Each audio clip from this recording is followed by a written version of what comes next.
लग्नाची बेडी या मालिकेच्या आजच्या भागात आपण पाहणार आहोत. रेश्मा स्वयंपाक बनवत असताना तितक्यात कृष्णा त्या ठिकाणी येते. ती रागातच रेश्माला विचारते की तू अजून भाजी चिरते का? आपण तुला सांगितलं ना आपल्याला भूक सहन होत नाही, मग कधी होणार आहे तुझं जेवण? त्यावर रेश्मा तिला सांगते की 10 मिनिटे वाट बघ, जेवण तयार होईल. पण कृष्णा काही ऐकत नाही. ती रेश्माला म्हणते की तू काय पाण्यात पोहत पोहत बदकासारखी स्वयंपाक करतेस का? आणि तिचं असं बोलणं ऐकून रेश्मासुद्धा चिडते. पण तरीही ती कृष्णाला समजावत असते की थोडा वेळ वाट बघ. पण कृष्णा ऐकत नाही. सरळ गुळाचा एक मोठा खडा घेते आणि तोच खायला सुरुवात करते. तितक्यात रुक्मिणी त्या ठिकाणी येते. ती कृष्णाकडून तो गूळ काढून घेत म्हणते की तुला काही कळतं की नाही ग, हे काय चाललंय तुझं? त्यामुळे मग कृष्ण गूळ रुक्मिणीकडे देते आणि दुसरं कपाट उघडते. त्यामधून ती साखर काढते आणि ती खायला सुरुवात करते. ते बघून रुक्मिणी आणि रेश्मा तिच्यावर ओरडतात. तर कृष्णा म्हणत असते की तुम्हाला एकदा सांगितलेलं कळत नाही का? आपल्याला भूक सहन होत नाही. आणि मग त्यानंतर ती दाणेसुद्धा खायला घेते. त्यामुळे त्या दोघी अजूनच वैतागतात. तितक्यात राणी त्या ठिकाणी येते. ती विचारत असते की कृष्णा, हे काय चाललंय तुझं? तर कृष्णा नाटक करत तिला म्हणते की बरं झालं फ्रेंड तू इथे आली, कारण या घरामध्ये तूच एकटी मला समजून घेऊ शकते. या दोघींना मी सांगितलंय की मला भूक सहन होत नाही, पण तरीसुद्धा त्या मला काही खाऊ देत नाही. तर रुक्मिणी वैतागून म्हणत असते की आत्तापर्यंत हिचं गूळ, शेंगदाणे, साखर आणि आमचं डोकं खाऊन झालं आहे. आता फक्त कडधान्य, डाळी, साबुदाणा, मीठ हेच सगळं खायचं राहिलं आहे. त्यावर कृष्णा म्हणते की तू जास्त बडबड करू नको, नाहीतर आपण तुलाच खाऊन टाकू. आणि तिचं ते बोलणं ऐकून राणी म्हणते की कृष्णा, तू यांच्याकडे लक्ष देऊ नको, मी तुला घेऊन बाहेर जाते, आपण बाहेर जाऊन काहीतरी खाऊ. आणि ते ऐकून कृष्णा तर खूपच खुश होते. ती म्हणते ठीक आहे, आपण बाहेर जाऊन तर्री वडा खाऊ आणि मस्तानी सुद्धा. त्यावर राणी म्हणते ठीक आहे, तुला जे हवं ते आपण खाऊ. तर रुक्मिणी राणीला म्हणत असते की तू हिचं काही ऐकू नको, आधी हिला इथून घेऊन जा. आणि मग त्यानंतर राणी कृष्णाला घेऊन तेथून बाहेर पडते. तर रुक्मिणी वैतागून म्हणत असते की अजिबात शिस्त नाही आहे या मुलीला. त्यानंतर मग राणी आणि कृष्णा बाहेर जाण्यासाठी निघतात. मात्र एका सुनसान ठिकाणी राणीची गाडीच बंद पडते. कृष्णा म्हणत असते की आपण गाडी चालू करण्याचा ट्राय करू का? पण राणी म्हणते की मी प्रयत्न करते ना, गाडी सुरू होतीये का नाही ना? मग जरा वेळ तू शांत बस. आणि मग ती कृष्णाला सांगते की तू इथेच थांब गाडीजवळ, मी इथे कुठे जवळ मेकॅनिक किंवा दुसरी काही मदत मिळते का ते बघून येते. त्यावर कृष्णा म्हणत असते की तू आपल्याला एकटीला सोडून जाऊ नको. मात्र राणी म्हणते की गाडीजवळ कोणीतरी थांबायलाच लागेल ना, मग तू इथेच थांब, मी बघून येते कोणी मेकॅनिक मिळतोय का. आणि मग त्यानंतर ती तेथून निघून जाते. तर कृष्णा गाडीजवळच थांबलेली असते. आणि त्याच वेळी त्या ठिकाणी राघवसुद्धा येतो, कारण तो या दोघींचा पाठलाग करत असतो. तो एके ठिकाणी लपलेला असतो आणि मग तो रिषभला कॉल करून सांगतो की प्लॅनमध्ये थोडा बदल झाला आहे. त्या दोघी जणी एक गल्ली मागेच थांबल्या आहेत, त्यामुळे तू तुझ्या माणसांना फोन कर आणि त्यांना तिथे पाठव. पण एक गोष्ट लक्षात ठेव, त्यांना सांग की फक्त तुम्ही कृष्णाला घाबरवायचं आहे, तिला हात लावायचा नाहीये. त्यावर रिषभ म्हणतो की हो दादा, तू काही काळजी करू नको, मी त्यांना सगळं काही व्यवस्थित सांगितलंय. तर राघव म्हणत असतो आणि समजा त्यावेळी मधू त्या ठिकाणी आली तर त्या गुंडांना तिलासुद्धा घाबरवायला सांग, पण त्यांना नीट सांग की त्या दोघींपैकी एकीलाही हात लावायचा नाही. त्यावर रिषभ म्हणतो हो दादा, तू काळजी करू नको. तर दुसरीकडे कृष्णा त्या स्कूटीवर बसून लिपस्टिक लावत असते. तर राणी त्याच ठिकाणी लपून बसलेली असते आणि ती कृष्णावर नजर ठेवून असते. त्यानंतर ती शकुंतलाला कॉल करते आणि सांगते की कृष्णा एकटीच आहे, आता आपल्याला कळेल ती कृष्णा आहे की सिंधू. आणि मग त्याच वेळी राणी आणि शकुंतलाने पाठवलेले गुंड त्या ठिकाणी येतात आणि ते कृष्णाला सगळीकडून घेरतात. राघवसुद्धा हे सगळं बघत असतो, पण त्याला असं वाटतं की हे रिषभने पाठवलेलेच गुंड आहेत. तर इकडे राणी शकुंतलाला इकडे घडत असणारा सगळा प्रकार फोनवर सांगत असते. तर इकडे त्या गुंडांनी घेरल्यावर कृष्णा तर खूपच घाबरते. ती त्यांच्या तावडीतून निसटून जाण्याचा प्रयत्न करते, पण ते काही शक्य होत नाही. आणि तितक्यात तिचं लक्ष गाडीच्या आरशाकडे जातं आणि त्या आरशामध्ये तिला राघव दिसतो. आपल्या पाठीमागे राघव उभा आहे हे बघून ती अलर्ट होते.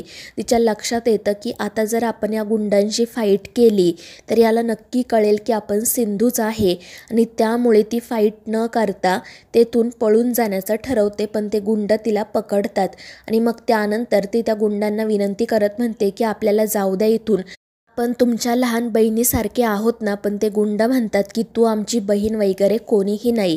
आणि मग त्यातील एक गुंड सरळ सिंधूच्या कानाखाली मारतो. त्यामुळे राघवला तर धक्काच बसतो. तर इकडे राणी खूपच खुश होते. ती शकुंतलाला म्हणत असते की थांबा, मी तुम्हाला व्हिडिओ बनवून पाठवते. आणि मग ती लगेच तो व्हिडिओ बनवायला सुरुवात करते. तर इकडे राघव म्हणत असतो की सिंधू फाईट बॅक कर, हे काय चाललंय तुझं. पण सिंधू त्या गुंडांना विनंतीच करत असते आणि मग त्यानंतर ते गुंड पुन्हा एकदा सिंधूला मारतात आणि ते बघून इकडे राणीलाही धक्काच बसतो. ती लगेच शकुंतलाला कॉल करते. तर इकडे सिंधू त्या गुंडांचा मार खाऊन घेत असते आणि हे बघून राघव खूप चिडतो. तो लगेच रिषभला कॉल करून विचारतो की अरे हे काय चालले, तू तुझ्या माणसांना सांगितलं नव्हतं का की हात लावायचा नाही आहे. त्यावर रिषभ म्हणतो की दादा ऐकून घे, माझे लोक अजून तिथपर्यंत पोहोचलेच नाही, ते ट्रॅफिकमध्ये अडकले आहेत. आणि ते ऐकून राघवला तर धक्काच बसतो. तो म्हणतो म्हणजे इथे खरखरचे गुंड आले आहेत तर. आणि मग त्यानंतर तो फोन ठेवून लगेच कृष्णाच्या मदतीसाठी धावतो. तर इकडे एका गुंडाने साखळीने कृष्णाचा गळा दाबलेला असतो, त्यामुळे तिचा श्वास कोंडतो. आणि ते बघून दुसरीकडे राणी सुद्धा खूप घाबरते. ती म्हणत असते की शकुंतला देवी हे काय चाललंय, त्या कृष्णाचा जीव जाईल. मात्र शकुंतला म्हणत असते की ते तिचं नशीब, पण आज कळायलाच हवं की ती सिंधू आहे की कृष्णा.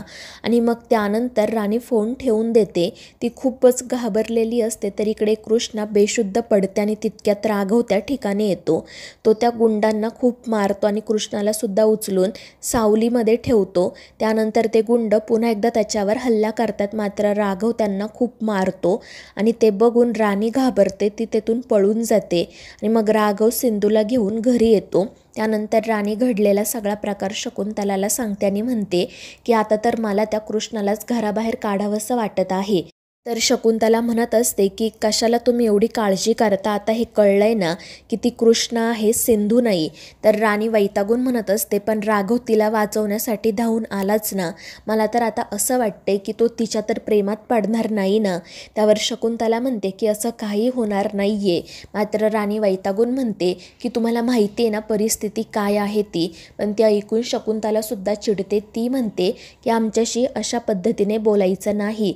तर राणी म्हणत असते पण तुम्हाला माहिती आहे ना इथे काय परिस्थिती आहे, मी काय करू तेच मला सुचत नाही. तर शकुंतला तिला सांगते की हीच योग्य वेळ आहे त्या राघूच्या जवळ जाण्याची.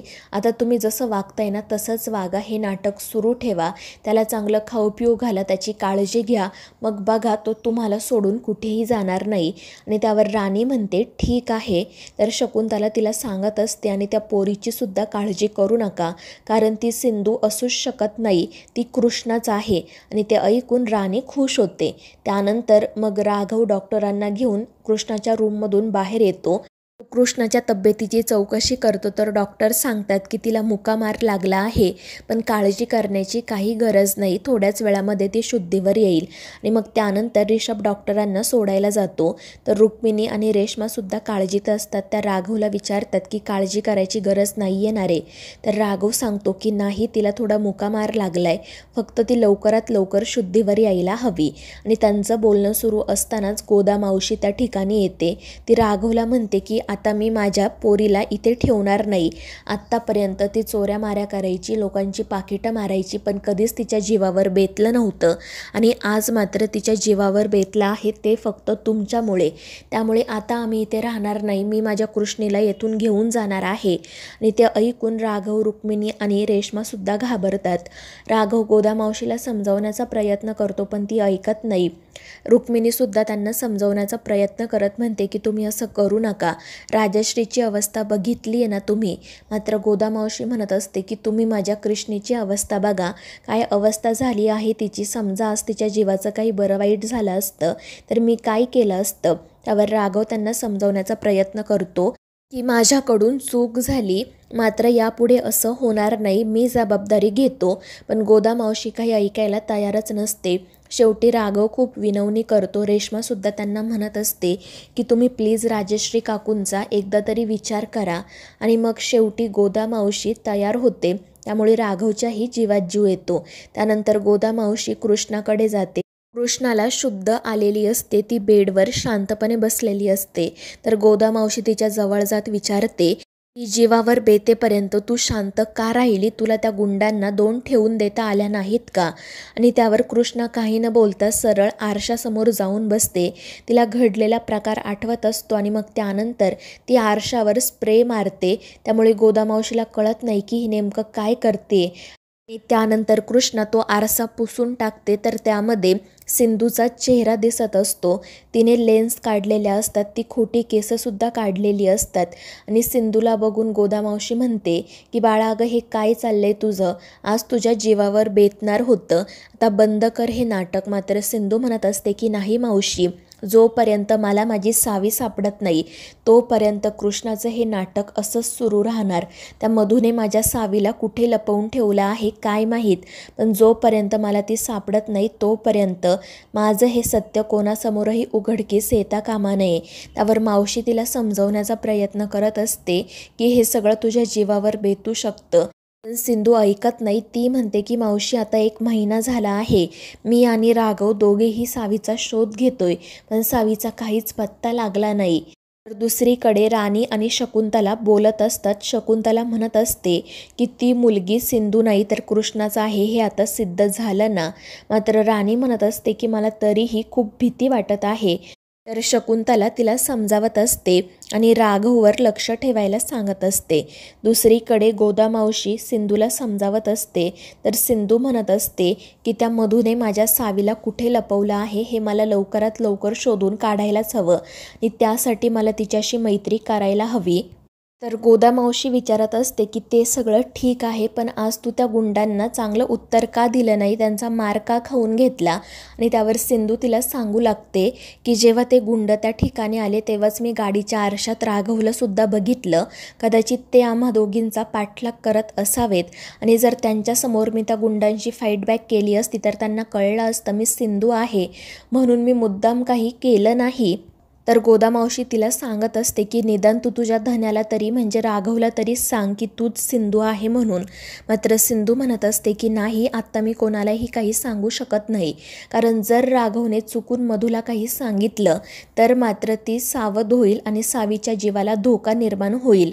कारण तूच विचार कर, तिने आधी आजारपणाचं नाटक केलं, त्यानंतर माझ्या सावीला किडनॅप केलं, मला दरीत ढकलून दिलं आणि तिच्यासमोर मी दरीत पडले तरीसुद्धा तिने घरात कोणालाही काही सांगितलं नाही. म्हणजे ती बाई काही करू शकते, त्यामुळे आपण सावध राहायला हवं. तर मावशी तिला सांगते की काळजी करू नको, दुर्गा माता तुझ्या रक्षणासाठी नक्की धावून येईल आणि ती सिंधू सावीची लवकरात लवकर भेट घडावी म्हणून दुर्गा मातेकडे प्रार्थना करते. तर मित्रांनो, या मालिकेच्या पुढील भागांमध्ये आपण पाहणार आहोत कृष्णाला म्हणजेच सिंधूला समजतं की राघवने सुद्धा त्यावेळी त्या ठिकाणी गुंड पाठवले होते. त्यामुळे ती खूप चिडते आणि घर सोडून जाण्याची धमकी देते. त्यामुळे राघवसुद्धा वैतागून म्हणतो की ठीक आहे, तुला जायचं आहे ना घर सोडून तर जा. त्यामुळे मग गोदा मावशी आणि सिंधू घाबरतात. तर मित्रांनो, या मालिकेच्या पुढील भागांच्या अपडेटसाठी आपल्या चॅनेलला सबस्क्राईब करा.